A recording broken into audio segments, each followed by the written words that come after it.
Prince Harry loses a big legal challenge over his security. The High Court announced February 28th that the Duke of Sussex has lost his case against the British government regarding his level of protective security when in Great Britain. Harry, who lives in the United States with wife Meghan Markle and kids Prince Archie and Princess Lilibet, took legal action against the Home Office over the Executive Committee for the Protection of Royalty's 2020 decision to no longer provide him with the same amount of publicly funded personal police protection when he's in the UK, after he and Meghan stepped back as working members of the royal family.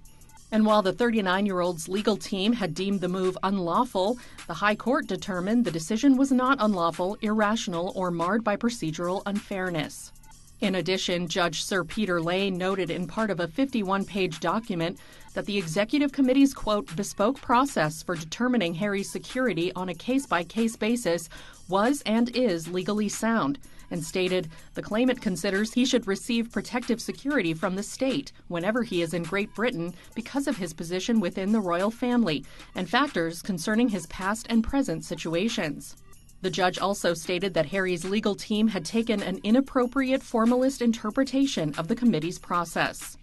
After the decision was made, the Home Office shared its reaction, saying in part of a statement obtained by Reuters, "We are pleased that the court has found in favor of the government's position in this case, and we are carefully considering our next steps."